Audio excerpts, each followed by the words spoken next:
Johnny Patillo. He was in college. He had been working and getting his life together, paying bills and trying to become an upstanding citizen. He was only a couple of credits short of finishing his college degree when a friend of his said, "Would you mind mailing this package for me at the FedEx building in Los Angeles?" So he went and he took it and he mailed the package. The package went off and he went on his merry way. He didn't get any money for this. And it turns out the package had crack cocaine in it. And so somebody was tracking it. Some undercover cops were aware of this transaction. They stopped the package. They arrested the person it was going to. They backtracked and got Johnny Patillo because he had put his name and address and everything on it. He thought he was innocently sending a package. They arrested him, charged him with conspiracy to distribute crack cocaine. He went to trial. He lost. He got 10 years in prison. This is the law, the 1986 law. Almost all of this came out of our subcommittee. But the top item here of penalties and enforcement, the Narcotics Penalties and Enforcement Act, that's the mandatory minimums. Even though it's first, it was considered last. It was considered in the last 3 days. It was considered without any hearings. We had no expert advice from the Justice Department, from the Bureau of Prisons, from the judiciary, from professors, from people with experience in other states, from bar associations, from nobody. There were no hearings. The thing is really being kind of stitched together, numbers plucked out of the air and this has had more impact on federal prison population, federal drug spending than anything. This hasty, off-the-cuff thing.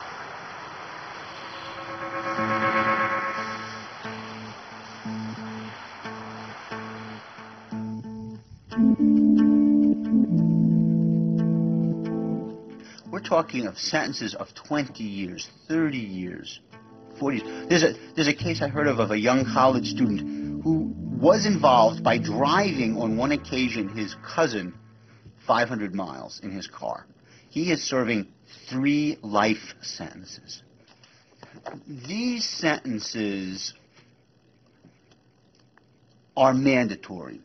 If there is evidence, and somebody's testimony is evidence, if I come into court and say under oath, he sold 5 kilos of cocaine, or she drove 5 kilos of cocaine from Mobile to New Orleans, it's as real as 5 kilos of cocaine right on the table.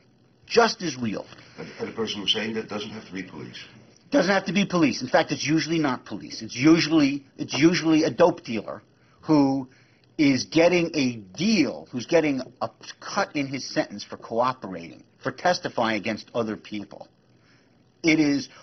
Or it may just be a professional informant who is paid for getting people arrested.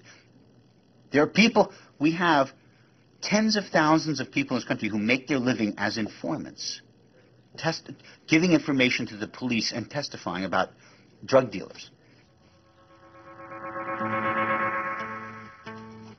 The boyfriend, because he actually knew enough about the drug world that he had been working in, he was able to give the prosecutor, the government, names of other drug dealers. And in exchange for his testimony, the prosecution said, okay, we'll just put you in prison for 5 years. So she's done twice as much time as her boyfriend. He's out. She's still in prison. Mr. Big can get 5 years.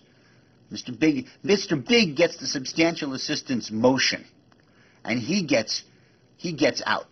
He can get out 5 years.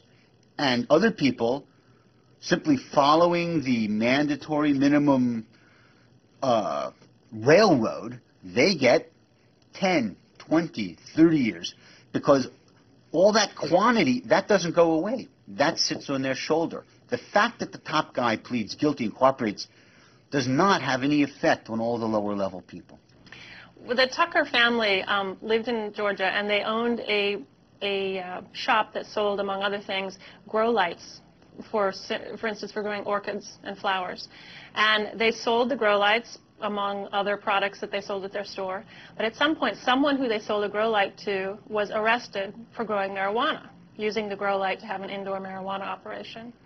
And so he turned them in. He said, well, I bought the grow light from the Tucker family's business. And so then they started, the DEA started investigating the Tuckers and decided that they knowingly were selling these grow lights to people to grow marijuana. And that because they knew that they were doing that, that was enough to convict them of conspiracy with intent to distribute marijuana. And so they ended up busting the entire family. They, of course, lost their shop. And they each went to prison. I think they were the two brothers and a wife. And they each got at least 10 years in prison based on the fact that they were selling grow lights to people who may or may not have been using them to grow marijuana. All of the federal judges in the country have adopted in their formal meetings resolutions condemning the mandatory sentences. One of the most conservative parts of the country is Texas and Mississippi, Louisiana, the deep south. It's the Fifth Circuit. The judges down there call these sentences manifestly unjust. This is not the liberals from New York or Boston. This is the folks from Texas and Mississippi and Louisiana. Right now, it seems like not very many people understand that we're throwing away the key on these nonviolent drug defendants. So we want the message to get out there across the country, and then we also want the legislators, the people in Congress who can actually change the laws, to understand that their constituents are being affected by these ridiculous laws, and then to recognize they don't need to send them into prison for so long and then change the law. How do you do this? It's hard. We lobby. We do a lot of lobbying and a lot of public education. The lobbying literally means going to meet with a legislator, going to sit in front of him and talk to him and take pictures of the people who are in prison and say, do you understand that your laws are actually sending this 19-year-old to prison for 20 years? Everybody understands? No. Most of them don't know that there's not even parole in the system. I mean, the federal system abolished parole in 1986, so when we talk about someone getting a 5-year sentence or a 10-year sentence, they do that full time. Most members of Congress don't even know that. I mean, there's a remarkable lack of knowledge about what's really going on. Recently, just this summer, the Republican chairman of the subcommittee decided to have a hearing on DEA, and I was asked to prepare a statement for the committee. So I wanted to see, let's go back and see what recent oversight of DEA has been. There hadn't been any since I've been there. In 10 years, neither the House nor the Senate had a hearing looking at this agency, asking any kind of hard questions, because members of Congress want to be loved by drug enforcement. This is such a wonderful industry. Imagine if you made automobiles that never ran, that broke down, and the public kept buying them. You'd say, isn't this a great industry? You got to love it. I mean, here we've got an industry that doesn't work, doesn't serve the customers, and every year it gets more money. I mean, look at this curve. This is from 1996 to the year 2000. This is the curve of the increase of national drug control budget spending. This is drug policies working. The industry's making more money. All over the world, the United States is pressuring governments around drug policy. In Europe, in Australia, in the Western Hemisphere, in Asia. I was a part of that. I traveled to Mexico, Peru, Colombia, Jamaica, Bolivia with the U.S. Congress. We met with the president of Peru, with the prime minister of Jamaica, with top government officials to pressure them to do more of what we wanted in drug policy. A drug policy which is a failed and flawed and corrupt policy. In Australia, for example, recently they have been trying to set up like the Swiss trial, a approach for heroin addicts to make clean heroin available to addicts, to eliminate the criminality and stop the spread of disease. And the Assistant Secretary of State goes down there and threatens the government of Australia and says, look, you cannot do this. This is going to have enormous implications.